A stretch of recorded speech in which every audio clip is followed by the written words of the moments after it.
1 Samuel chapter 11. Let's have some fun. We have a king. Yay! Now what? I mean, this is the serious question of the rest of this book. Because we know Saul is not a great guy. We know that Israel is really not a great nation. And by that I mean morally. These are not good people. This is not a good person as the king.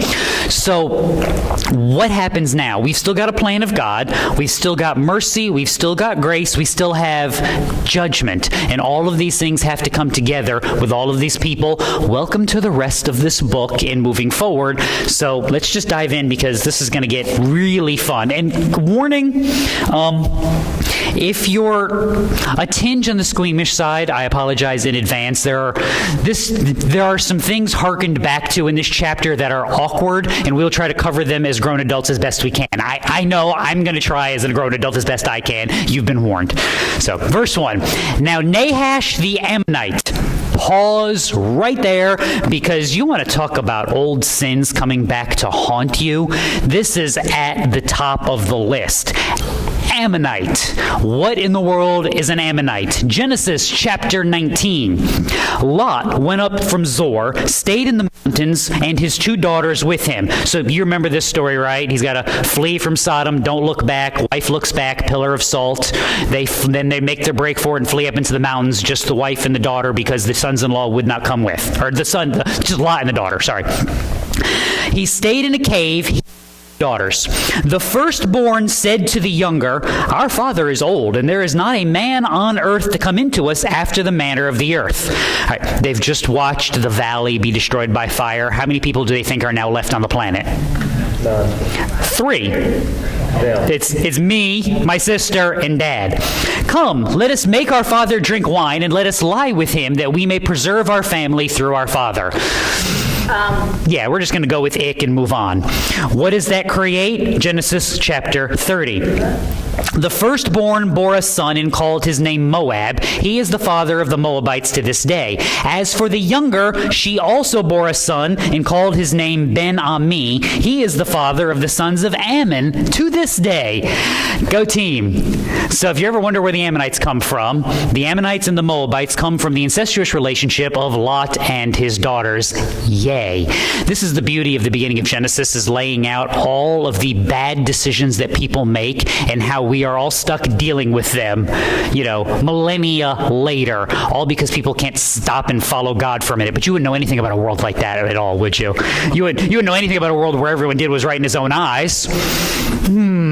So, Nahash the Ammonite comes up and besieges Jabesh Gilead. And everybody goes, "Oh yeah, I got that right where that is." Don't cheat and look at the book of maps. East of the Jordan River, this is the tribe of Manasseh. So remember from Joshua, everybody's supposed to cross the Jordan and settle in the land. But Reuben, Gad, and the half-tribe of Manasseh settle on the east side of the Jordan River. And again, I'm drawing west and east in my hands like I'm doing shadow puppets for reasons. Sorry, I can't help it. So they still go and fight in the land for their brothers, and then they return and settle on the east end of the Jordan. Now, before we go anywhere else to make sense of the things that are coming later, we have to do a little bit of history about Jabesh Gilead, and that involves Judges chapter 21. And just know, in just about any sermon illustration ever, if somebody goes to Judges, the illustration you're about to get is probably not good. And that's an understatement here. So the people said, "What one is there of the tribes of Israel who did not come up to the Lord at Mizpah?" So, in other words, when we called out the alarm for soldiers to show up, who didn't show up? "Behold, no one had come to the camp from Jabesh Gilead to the assembly." This is going to end well, right? "For when the people were numbered, behold, not one of the inhabitants of Jabesh Gilead was there. And the congregation sent 12,000 of the valiant warriors there and commanded them, saying, 'Go, go and strike the inhabitants of Jabesh-Gilead with the edge of the sword, with the women and the little ones. This is mainly because they'd already wiped out most of Benjamin, and they need to fix the problem, and this is how they're fixing the problem. Wait, it makes sense in a second. This is the thing that you shall do. You shall utterly destroy every man and every woman who has lain with a man. And they found among the inhabitants of Jabesh-Gilead 400 young virgins who had not known a man by lying with him. They brought them to the camp at Shiloh, which is in the land of Canaan. Then the whole congregation sent word and spoke to the sons of Benjamin, who were at the rock of Rimmon, and proclaimed peace to them. Benjamin returned at that time, and they gave them the women whom they had kept alive from the women of Jabesh-Gilead. Yet there were not enough of them, and they were sorry for Benjamin because the Lord had made a breach in the tribes of Israel. I love how they blame God for them wiping out half of Benjamin and then not being able to steal enough young virgins from another city in order to replace them, and that's somehow God's fault. When I point out that this is not a good moral people, this is the stuff that I'm talking about. I mean, So we went to war against one of the tribes, basically wiped them out and went, oops, our bad. Is there any way we can repopulate them? Well, yeah, we can go to the town that didn't come out to battle and kill them and steal their women, and that will be good. There was no king in Israel in those days, and everyone did what was right in his own eyes. When we talk about what humanity is capable of self-justifying, this is the level of sin that we're talking about. This is Jabesh-Gilead. Now, keep in mind, they are now, a few years later, just hanging out on the east end of the Jordan. What kind of relationship do you think they have with the rest of Israel? Like, do you think they're buddies, exchanging Christmas cards, sending fruit baskets? Probably not, which would explain why Nahash the Ammonite, when you're going to start your invasion of Israel, where do you start? Do you start at the heart of some place, or do you go to the outskirts that are less defended and easier to conquer? Like maybe a place where a lot of the male population had been wiped out a few years earlier, and they maybe aren't as strong and aren't as connected to the rest of the world so that you can conquer them simply and there's no one to call for help. Do you think that'd be a good place to start? Because I do. So give the guy some credit. All the men of Jabesh said to Nahash, "Make a covenant with us and we will serve you." See, that sounds awful, just surrendering to the enemies of God, until you realize that the people of God might be worse. So here comes the army of Nahash up, and your answer is, let's see what the terms of peace are, because it's not like anybody is going to come and help us out. What does it look like for the world to come completely apart and for sin to compound? It looks like this. Now, keep in mind why this matters. Who is supposed to, Old Testament style, protect the borders of Israel? God is. Who has promised to do this if they would keep the commandments? God. So, breach those commandments, forsake everything that God has laid down. What happens to the other ends of the covenant? God then looks at your borders and goes, "I will keep this secure for you evil pagans in my land." Is that how that goes down? No. As judgment, the nations pour in. Israel recognizes its sin, cries out to God. God raises up a deliverer. Now follow the covenant. Never mind. And you can repeat as the whole cycle of Judges goes. If you break that system down long enough, this is what ends up happening. What was supposed to be a nation of priests, a holy nation of families, knowing their neighbor, knowing one another, building one another up, now becomes easy pickings for the world because they're off on their own. This is what I always warn you about when I talk about Lone Ranger Christianity. Just you off doing whatever. It's bad. You're Jabesh. You're off in the wilderness somewhere, easy pickings, because who is there to guide? Who is there to call out sin? Who is there to protect? Who is there to give counsel? And the answer is no one. And I got news for you. I'm not smart enough. You're not smart enough. I'm not strong enough. You're not strong enough. Because again, what level of self-delusion will we justify? Quite a bit. You need help. We all do. We need a community of faith. This is what Israel was supposed to model. They've broken that, therefore, you get this sort of thing. So, let's see what the terms are, because calling Israel is a bad plan, so let's see what the Ammonites have on for us. Verse 2. But Nahash the Ammonite said to them, "I will make it with you on this condition, that I will gouge out the right eye of every one of you. Thus I will make it a reproach on all Israel." Nice. So the terms of surrender is everybody gets to be a pirate. I'm not really that interested in that.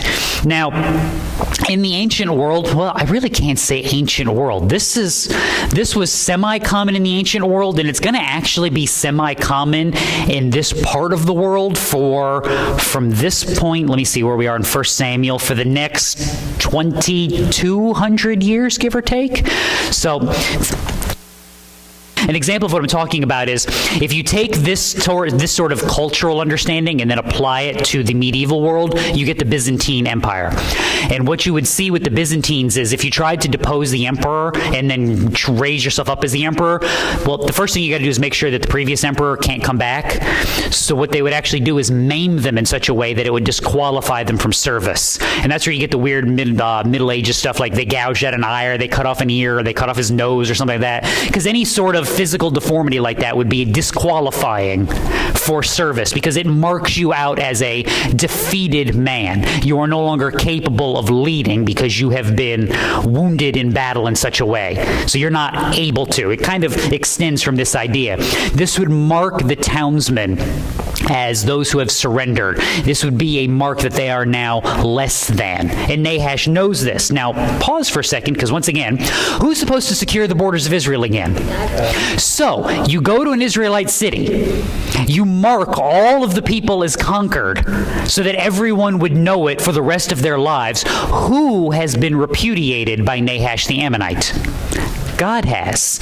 Exodus 14. Moses said to the people, "Do not fear. Stand by and see the salvation of the Lord, which he will accomplish for you today. For the Egyptians whom you have seen today, you will never see them again. The Lord will fight for you while you keep silent." This is the promise to Israel, moving not just to the Red Sea, but moving forward, is that God will secure them as they follow him. For them to be repudiated in this manner would be a terrible reproach, not just on Jabesh, not just on Israel, but on the God who leads and protects them. Therefore, you should know that this is now in here, because this can't go down like this. So what's going to happen now? The elders of Jabesh said to him, "Let us alone for 7 days, that we may send messengers throughout the territory of Israel. Then, if there is no one to deliver us, we will come out to you." You know, maybe those other tribes aren't so bad after all. You know, if you're falling off a cliff, you might as well try to flap your arms and fly, right? What's the worst thing? What's going to happen if you don't? You're going to splat. What's going to happen if you flap your arms and it doesn't work? There's like this much of a chance. You might as well go for it, right? What have you got to lose? Now, you may be sitting to yourself and thinking, why would Nahash allow such a thing? Well, because what do you know about the city? What's the history? They don't like Israel, and Israel doesn't like them. Go ahead and ask for help all you want. What are you going to get? Nobody's coming to save you, so I'll wait. You'll get nothing, and then I get to do what? Bring me my spoon. Now, anything odd about this? And this is where I always try to point out the dual sides here. We know, because I just told you, that this can't be allowed to stand, because this would be a repudiation of God. But if you're Jabesh Gilead, what should have been step one when Nahash showed up? Come on, think like good Bible-believing people. Pray! Like, who secures Israel? God! The enemies of God have assembled themselves at the city gates. You know, now may be a good time to pray. Maybe, slightly, a little bit. Somebody thought about it. What's not recorded here at all? Yeah, it didn't dawn on anybody. Hey guys, let's find a priest. Let's find something, somebody, somewhere. Again, what did Moses tell them? Deuteronomy 28. The Lord will bring a nation against you from afar, from the end of the earth, as the eagle swoops down, a nation whose language you shall not understand, a nation of fierce countenance who will have no respect for you, for the young, nor show favor to the old. Now pause for a sec.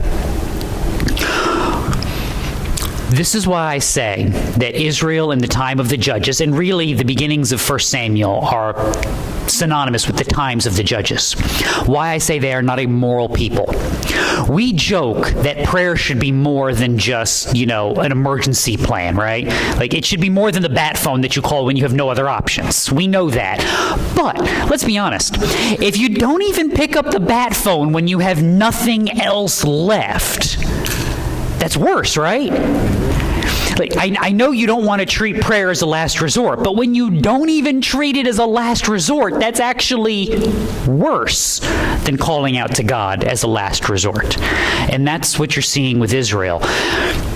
Worldliness sneaks its way into your life. It just kind of claws in little places and pieces here and there, and it just kind of claims this little spot here. You ever seen bad zombie movies where they show the map of the zombie apocalypse breaking out?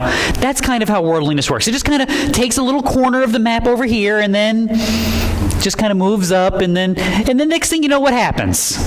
You don't even realize how you got here. Now, everything has been conquered. Everything has been taken over by the world. You're not thinking about God anymore. And how did that happen? You don't even know. You don't even know. And you look around and go, why did I get here? And this is what goes on.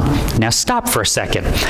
This is why I am forever warning you to evaluate who you are, what you are, why you're doing things in the world, because that's part of the hedge. And also, by the way, this is the other reason why the Christian community is so important, because that's the other part of the hedge. If you're not willing to do the work of evaluating and thinking through and asking the tough questions, God, by the work of the Holy Spirit, will find someone else in the community to do that work, to ask you questions, to say something to you, because that's how the Spirit operates. That's part of the blessing that God gives to His people. He does not leave you unto your own devices, but discipline, Hebrews 12, comes along because He actually loves His children. To just leave you out into the wilderness to your own devices would say, what about you? That you have forgotten Him and forsaken Him completely, which means you need to repent and start over from the beginning. This would be bad. This would be very, very bad. So, verse 4. We're going to try to fly since we're falling off the cliff. Then the messengers came to Gibeah of Saul and spoke these words in the hearing of the people, and all the people lifted up their voices and wept. Okay. Good start, I guess. We're going to go with that. Good start, I guess. I mean, there's some history here that we've talked about a little bit. Now, just in case you're wondering, Gibeah, where Saul has taken off to, is 3 miles north of Jerusalem. So they've actually got a little bit of a ways to actually get up there. But pause for a second, because if you're going to go anywhere, this would be a good place to go. Why? Not just because of Saul, but what is going on with Saul? Or better yet, who is going on with Saul? 1 Samuel chapter 10. Saul went to his house at Gibeah, and the valiant men whose hearts God had touched went with him. Like a little mini army, That's what they sounded like when they marched. Picture them like little Lego figures, just hopping along. Now you will read your Bible like that and picture the Lego Bible. You're welcome, and I'm sorry. Now, second part of why this is important, why do we have Saul as king? And I don't mean from God's perspective, which is for judgment. I mean from the people's perspective, and you have to go back to chapter 8. The people refused to listen to the voice of Samuel, and they said, "No, there shall be a king over us, that we also may be like the nations, that our king may judge us and go out before us and fight our battles." Which means when the enemy army begins to besiege our cities, who should be going out first? Yet that guy, the tall, pretty one that we picked to put in charge of everything, let's send him first. The best of us. That's kind of the reason why he's there. So, again, it just so happens, and by the way, something we haven't mentioned a bunch of times that we will probably mention a bunch more times as this book keeps moving forward. A lot of just so happens going on in this book. Why? Because who's the one arranging the just so happens? God is. And that's why, remember, there are 2 timelines. The timeline that is the real world in real time, and then the work that God is doing, arranging and organizing so that the things that He desires, the things that are for the building up of His kingdom, will actually come to pass. So, Messengers have come. They've made it to Gibeah, where whoever these soldiers are just chilling, doing I have no idea whatever it is that they're doing when they don't have anybody to stab. And now people are upset. Now behold, verse 5. Saul was coming from the field behind the oxen, and he said, "What is the matter with the people that they weep?" So they related to him the words of the men of Jabesh. Now pause for a second, because we're going to go back to the beginning of this verse, because that to me is the more important part. I actually like this picture of Saul. This is good. This is very, very good. Messengers come into the city. Saul is not sitting on some throne somewhere holding court waiting to receive people. He's where when they show up? In the field with the oxen. Notoriously easy work. Plowing fields by oxen. Notoriously simple and easy and, just relaxed. There's a reason why there's a farming revolution in the Middle Ages when they finally figured out how to put collars on horses properly. Because while horses can't pull the amount of weight that oxen can pull, by measure of farming work, horses are stronger because they can be teamed easier because they will actually listen. So you can put 3-4 horses together and actually plow a field. Whereas if you ever look up farming in the Middle Ages before that, oxen, the way they would do it is instead of this idea that you would plow 100 feet and then turn around and plow back 100 feet, no, that's horse farming. With oxen, you just keep going until you have to turn around, because the one thing you don't want to do with oxen is make them turn. So you go that way as far as possible, and then when you have to, you stop and try to come back. And then you can't come back right on the road that you were on, because what are the oxen going to do? They're going to follow it and stem, because oxen are notoriously easy-natured and simple to control, right? No. So now imagine that was the stuff that we figured out as enlightened, smart people in the 1200s. Rewind 2 millennia. How hard is it to plow fields with oxen? With wooden plows, maybe some decent leather straps were made. Yeah, this is notoriously hard and humbling work. You come in from the fields walking behind oxen to plow. What do you think you look like? Do you look like the exalted king on high? No. Do you look like you have just been run through the ringer, pulled out, and then run through again? Yes. Why does that matter? Zechariah chapter 9. Rejoice greatly, O daughter of Zion. Shout in triumph, O daughter of Jerusalem. Behold, your king is coming to you. He is just, endowed with salvation, humble, mounted on a donkey, even on a colt, the foal of a donkey. This is a good picture of the king that God has chosen. A man who has work to do. A man who has degrading work to do. A man who is serving and working, not exalted and lifted up until his work is accomplished. This is a good picture, and it's almost accidental. It's almost accidental, because once Saul gets a little bit of power and authority, guess what he's not doing anymore? He's not working behind the eye. He's not doing this. What's the point of being king if I got to go march behind oxen 12 hours a day? That's just not a fun time. This is part of the brokenness of Israel. And this is, again, one of the things that happens in the history of Israel, is that these kings are, sometimes on purpose, but mostly by accident, laying down pictures of a good king. When is Saul the best king? When he's being judged by God and his sin is in full flower, or at the beginning when he doesn't know any better and he's almost accidentally following God? Yeah, this is the good Saul, humble, working as a picture of Christ and the king that is to come. Now, can Saul be a perfect picture of Christ? No, because no one can. So the pictures are going to get divided up. Some of the pictures of the work of Christ will be shown by Saul. Some of them will be shown by David. Some of them will be shown by Solomon. Some of them will be shown by Hezekiah. They will all be demonstrated in peace. But they will be demonstrated because, again, while they are working, God is working as well. So, we're off to a decent start here. Can it get better? Yes, it can, and we're going to be happy about that, because I tell you, when you read your Old Testament and you get good news, what do? Happy, happy, joy, joy, dance time, because there are so few good pictures. Verse 6. Then the Spirit of God came upon Saul mightily when he heard these words, and he became very angry. yes, this is good for two reasons. We'll take the simpler one first. Because he's mad about it. You should be. The enemies of God have assembled themselves to attack the people of God. Should we be sitting there going, this is so wonderful, so nice, I can't wait to give them a hug and just love them? Is that how this game is played? Do you see why the world's definition of love, by the way, is so dumb? Look, the enemies of God have assembled. Ooh, who wants pop culture reference for 1,000? Or wait, who wants dated pop culture reference for 1,000? This is what Tolkien gets right in The Lord of the Rings. The orcs show up at the city wall. Do you negotiate? Do you bargain? No, you do what? You fight.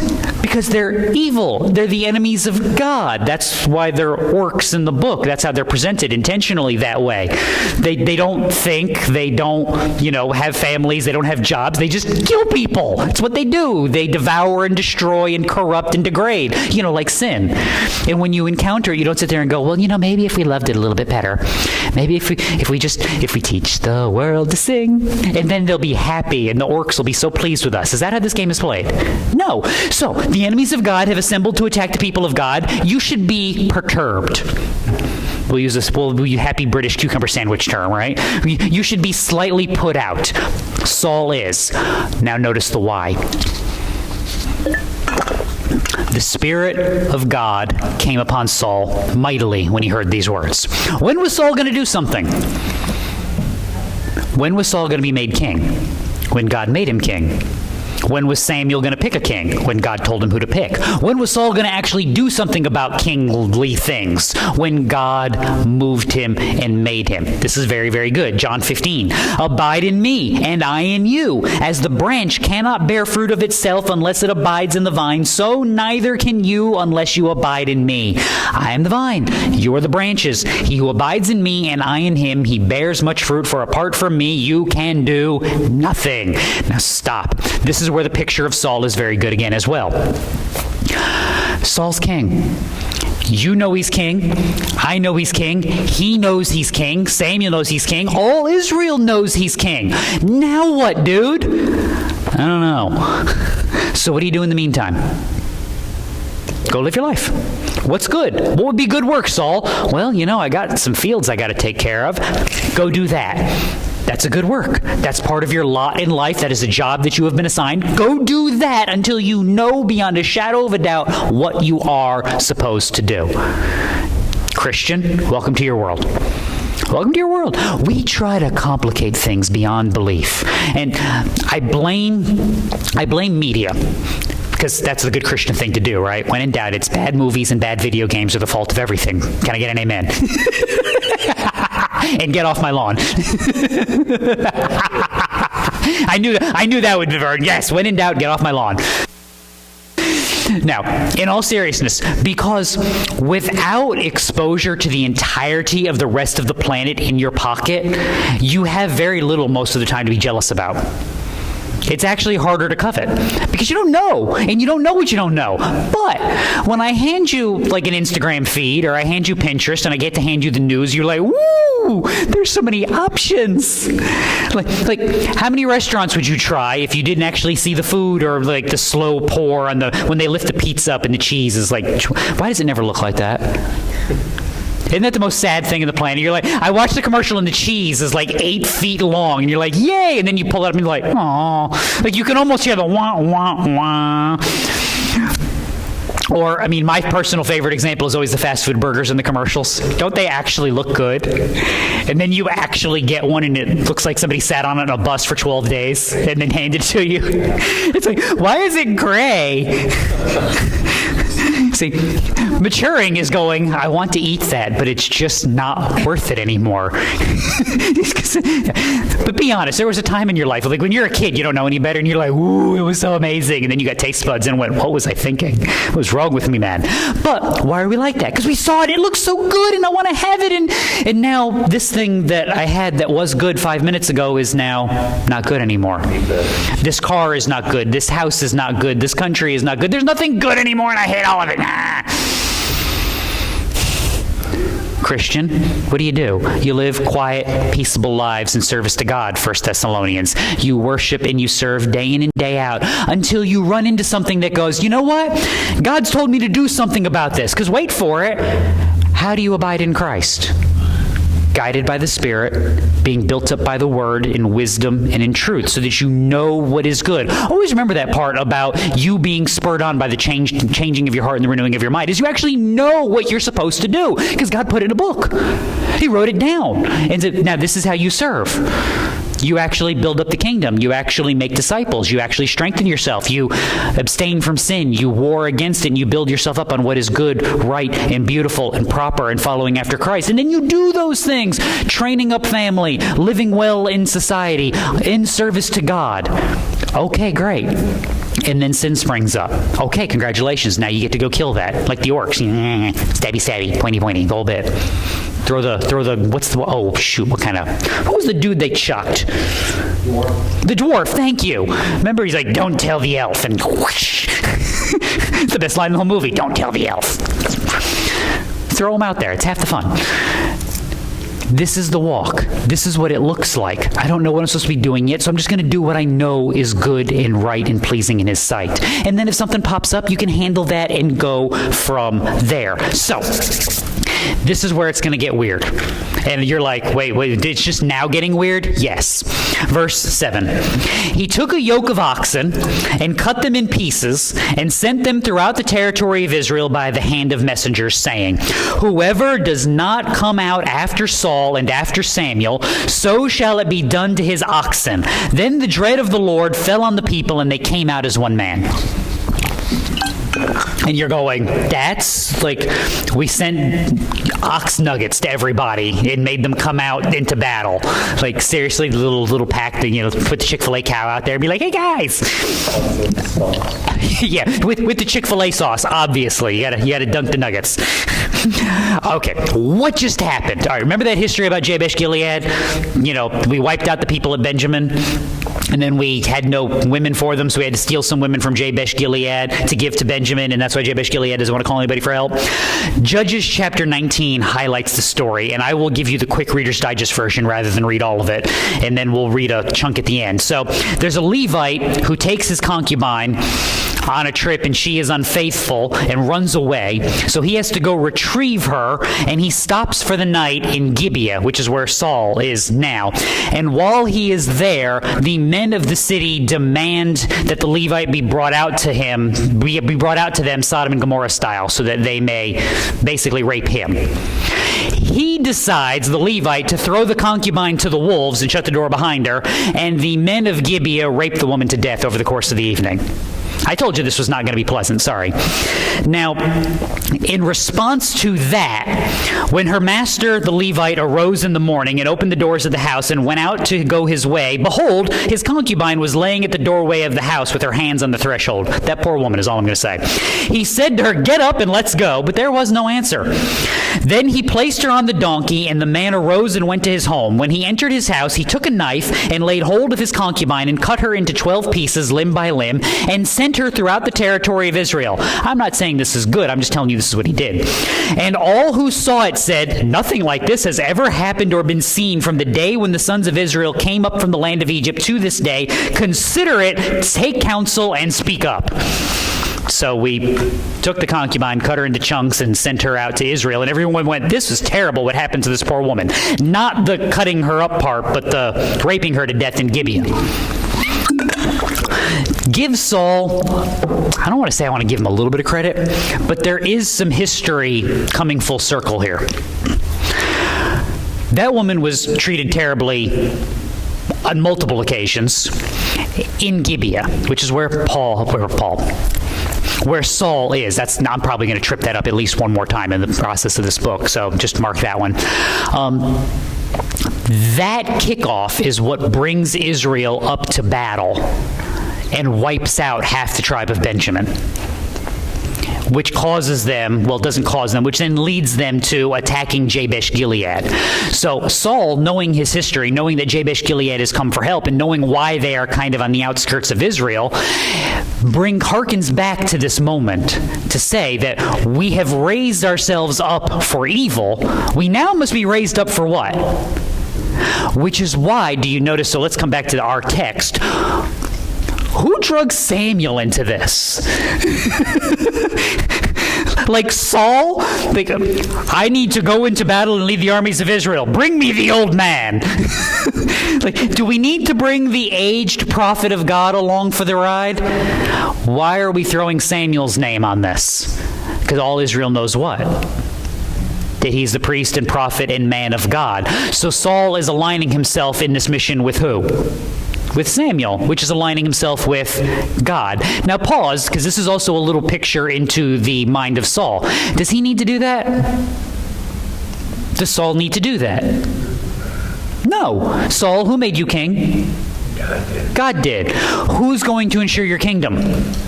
Who's going to ensure the borders of Israel? Who's going to give you success in battle? Let the poor man go home and offer sacrifice like he's supposed to. I mean, when Israel repented and went to battle against the Philistines, what did Samuel do? Did he lead them in battle? Or did he stay behind and offer sacrifice and pray? There are spheres of influence here, and you're seeing them. Samuel knows what he's supposed to do and how he's supposed to do that. Saul, not so much. Hearkening again back to one of the other bad guys of Judges, which is Barak and Deborah. Deborah tells Barak to go into battle and go kill, oh shoot, what's his name? Just went right out of my head. Oh, Sisera. Oh, good pull. I'll go if you go with me. All right, men. We're calling out other men to go into battle, and a guy looks at you and goes, I'll come, but only if my wife can come too. You should see the looks on some of your faces. Be like, seriously? You know what, dude? You can stay home. You don't bring her to the war. That's not how this works. That's not how any of this works. So that's what Barak does. I'll go if you'll come with me. That's a judgment on Israel right there, that the men need the women to go into battle with them in order to feel like they're going to be successful. Kind of the same picture going on here. But despite Saul's lack of trust, why do the people come out? Because they're horrified by the fact that they got ox nuggets sent to them in the mail? No. The dread of the Lord fell on the people, and they came out as one man. This is not Saul securing the army. This is not Samuel securing the army. This is not their horror at the oxen being carved up, showing up, securing the army. This is God securing the army, which is why this is going to be a really good army. And you can see that in verse 8. He numbered them at Bezek, and the sons of Israel were 300,000, and the men of Judah 30,000. That's a lot of people that God has stirred up because, he has that kind of power and authority. They said to the messengers who had come, thus you shall say to the men of Jabesh Gilead, tomorrow, by the time the sun is hot, you will have deliverance. So the messengers went and told the men of Jabesh, and they were glad. I love that. The men of Jabesh were like, yay. I always imagine those little noisemaker things they give you at the game? Woo, streamers. Ribbon dancing is now occurring on the city walls. Fun is being had by all. It's a 1990s Christian production. Noisemakers and ribbon dancers. I need to find my little ribbon. I had one for a while on a little, those little American flagpoles. I had one with a ribbon that Cameron would mock me for because I would joke about it, but I don't know where that went. It's gone away. It from me. She's like, you are not allowed to make that joke anymore. Growing up as a church kid in the 90s, Cameron loved the little ribbon dancing that went along with every Easter production. See, she's nodding along. Now, this is a good army. More importantly, though, this is good confidence. Should they have confidence? Why? Because they got a lot of people? No, because who secures Israel? We'll see this later on, but 1 Samuel 17. When the Philistine looked and saw David, he disdained him, for he was but a youth. He was ruddy with a handsome appearance. And the Philistine said to David, am I a dog that you come to me with sticks? And the Philistine cursed David by his gods. The Philistine also said to David, come to me, and I will give your flesh to the birds of the sky and the beasts of the field. David said to the Philistine, you come to me with a sword and spear and a javelin, but I come to you in the name of the Lord of hosts, the God of the armies of Israel, whom you have taunted. This day the Lord will deliver you into my hands, and I will strike you down and remove your head from you. I always love that line for one reason. David doesn't have anything pointy when he says this. Like, I often wonder what the plan was. Were you just going to, like, chew his neck off? Like, I'm genuinely confused sometimes what the thought was. I just keep twisting enough, like a Pepsi bottle. Sorry. I will give the dead bodies of the army of the Philistines this day to the birds of the sky and the wild beasts of the earth, that all the earth may know that there is a God in Israel, that all this assembly may know that the Lord does not deliver by sword or by spear, for the battle is the Lord's, and he will give you into our hands. Which means either David's thought was, I'm going to throw rocks at you, knock you out, and then cut your own head off with your own sword, or I'm going to throw rocks at you and God's going to strike you dead and decapitate you. Either way, I win. And that's the attitude that he's supposed to have. This is why they should have confidence, because it is God who secures, God who conquers. This is what it should look like. And by the way, preview on the difference between a king for judgment and a king for the deliverance of Israel, right there in Samuel 17, which we're going to get to in a few weeks. So, verse 10, then the men of Jabesh said, tomorrow we will come out to you, that's to Nahash, and you may do to us whatever seems good to you. Why are they going to come out of the city tomorrow? Because what's showing up tomorrow? The 300,000 man army of God. Like, yeah, we'll come out tomorrow and say hi and pick the flesh, see what's left of the army when the actual people of God show up and actually do people of God stuff. Now, give Jabesh credit. This is a good response, and here's why. Where's the army? Better yet, where is the army not? It's not there. Now look, if you're the men of Jabesh Gilead, when do you trust that the army is going to show up and kill the enemy? When you can see them. They've got messengers. Hey, we got an army. We're coming tomorrow. If you're Jabesh Gilead, you know when I trust tomorrow? Yeah, when tomorrow is today. Their response is, sweet, go send Nahash a message. Let him know we're coming out. Don't giggle when you tell him, though. You might give up the secret. Why?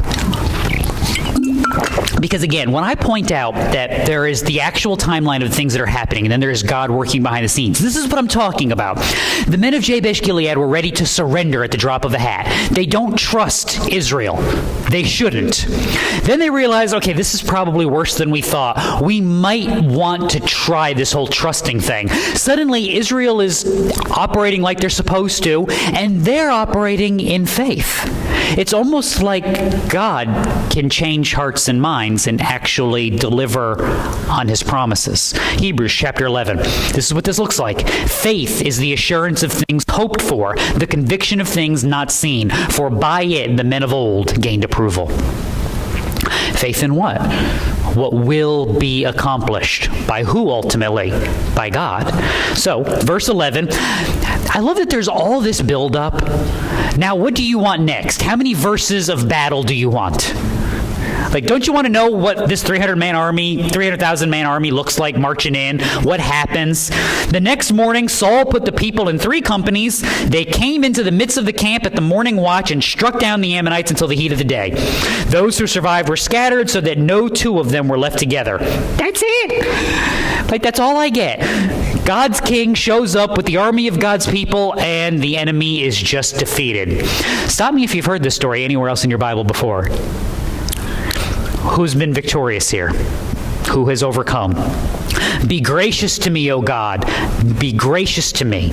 My soul takes refuge in you. In the shadow of your wings I will take refuge until destruction passes by. I will cry to God Most High, to God who accomplishes all things for me. This is the picture, which again, Christian, is why I forever tell you, not in the things of this world. You know, like Jesus had told you, don't put your trust in the things which rust or where the moth gathers, but put your treasure in heaven. Why Paul tells you your citizenship is on high, why Peter tells you to live in the world as aliens and strangers, why all of these things are here. Because at the end of the day, we're living for God and not the world. What might that look like? It looks like this. It looks like when God decides that sin is over, it is over. When the enemies of God are going to be defeated, they're going to be defeated. Now, pause for a second, because part of the picture that's going on here is the meantime.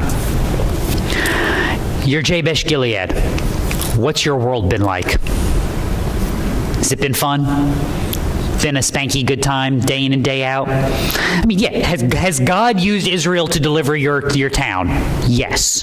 Before that, God used Israel to do what? You live in the world still. You live where sin corrupts. You live where there is a lot of terrible, horrible, very bad, no good things, day in and day out. Your hope is not in the here and now. Your hope is in the world that God is building. Your world when God redeems and cleanses by fire all things. Your hope when your sin is done away with and all sin is done away with. And part of the picture is that there is coming a day when sin is done, when God's army is victorious, and when God decides it's over. How does the battle go? It's a slaughter, because who stands against the armies of the living God? The answer is no one. David goes out against the Philistine with some sticks and a sling.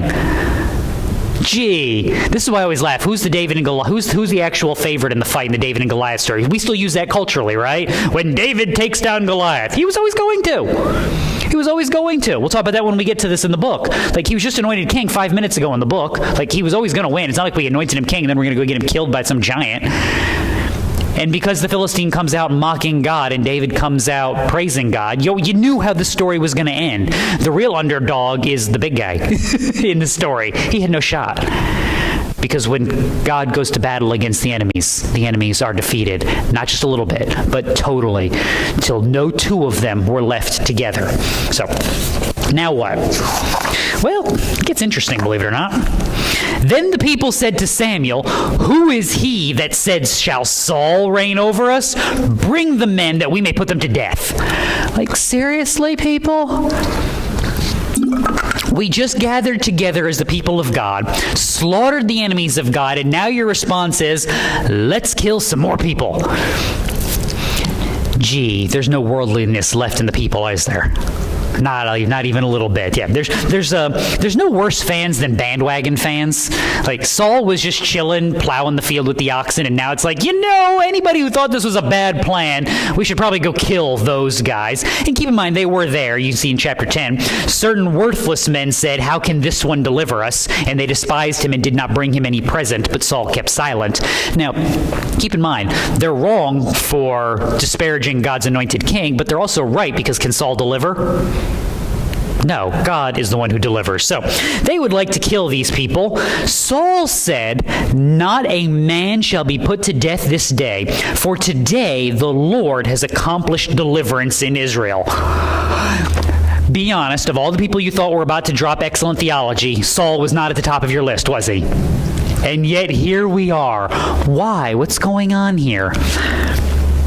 First Samuel 8 reminds you of where we started, which is, the king for judgment because they've rejected God. But God is capable of doing good things in a broken world. This is why Judges is such a condemnation on the nation of Israel. Because you're looking at the people and showing how evil they are, and you're seeing sin run amok. But when they cry out to God and call out to him, from that broken people he raises up a deliverer and conquers the enemies over and over and over again. You see the same picture here with Saul. You have a broken people living in a sinful manner, rejecting God. But when they call out to him for deliverance, what is the result? Now stop, Christian. You are a sinful people amongst a sinful people. Cry out to God. Trust in him. Anchor in him, because he delivers his people. He redeems and rescues those who trust in him, regardless of the world around them. We always know this. You don't have to clean up yourself to come to God. That's part of the work of the Holy Spirit, is the cleaning up of you. You don't clean up the world to come to God. That's not your offering. Your offering is you. your life lived unto his glory. Now again, you have to figure out what that looks like day in and day out. But if it looks like, I got to make those people over there behave, you've missed something, and you've misunderstood the work that God does in the world. If it looks like I've got a war against my sin, better start. That's always the beginning portion. And recognize that that's the work that's pleasing in his sight, because that's the work that the Holy Spirit is spurring you to, is the sanctification of you. If your whole goal is, I got to sanctify those people, probably forgotten where your first ministry is and who it begins with, which is always you. Removing the log so that you can then help your brother. Not so that you can demand of your brother, not so that you can make your brother, not so that you can compel your brother, but so that you can help your brother. I give you these warnings because if you can remember that, you'll be less disappointed by the world, one, and you'll be less disappointed in the world, because you'll be focused on the right thing, which is serving God in your day in and day out. You're walking behind the oxen, just doing the simple things of life, day in and day out in service to God, and let the other things take care of themselves. Now look, you get an opportunity to say something, what should you do? You get an opportunity to do something, what should you do? But in the meantime, we trust in God to deliver and strengthen his people. Verse 14, then Samuel said to the people, come, let us go to Gilgal and renew the kingdom there. Why? Like, how many times do we need to make this dude king? The Lord of hosts has planned. Who can frustrate it? As for his stretched out hand, who can turn it back? See, as of right now, if you're Samuel, is God doing a good work through Saul? Yes. If you're Samuel, do you trust that there will always be nothing but good works through Saul? Probably not. So as long as God is doing a good thing through this man, what should you be celebrating? That. Let's go celebrate. God has done a good work through the king that he has chosen. Let's go celebrate it. Let's go rejoice in all that God has done, because this is the work that he's doing. This is where he's doing it, and I want to be there as long as possible in celebrating, because when the time comes to actually do the hard work of pointing out your sin, well, we'll do that work too, but in the meantime, we can rejoice. So all the people went to Gilgal, and there they made Saul king before the Lord in Gilgal. There they also offered sacrifices of peace offerings before the Lord, and there Saul and all the men of Israel rejoiced greatly. There you go. Here's another picture of a king, isn't there? Fitting, right? The one who was humble because of his obedience to God is now being exalted. Have this attitude in yourselves that was also in Christ Jesus, right? The reminder that as Jesus was humbled, obedient to the point of death, even death on a cross, God has highly exalted him. This is the picture, is that you want to lead, you serve. You want to be first, you must be last. You want to be lifted up, you must be humbled. The apostles were unanimous on this. Jesus was unanimous on this. Living for a better kingdom. This is the picture that is being drawn of this king. Even though I have repeatedly said he is a king for judgment. Christian, do not forsake the common blessings of God day in and day out. I've told you this before when it comes to politicians. They do something bad, you say what? That was bad, don't do that. Even when it's the one you don't like, when they do something good, you say what? That was good, do it again. They go, boy, yes, you belly rub, here's your treat. Maybe if we treated more politicians like golden retrievers, we would have a better planet. What do you think? Rolled up newspaper, bad boy. Get in your kennel. There's the mistake. We didn't put enough kennels in Washington. If we just put more kennels and better kibble, we'd have had better people and what could possibly go wrong with this plane? This is why I'm not allowed to have any authority. These are the ideas that I have. Some of you are going, why don't you have authority again? We need these ideas. This is the world I'm building for, where the politicians actually listen to the people. Novel idea, right? But they do something good, you celebrate it because it's part of the common grace that God has given. And we rejoice in the work that he's doing when he's doing it, knowing that there's coming a day when all the enemies will be defeated, that all of sin will be undone, and then we won't have to worry about this anymore. But in the meantime, we're sanctified, we're strengthened, and we rejoice in the good works and the good things that he has given. Let's pray.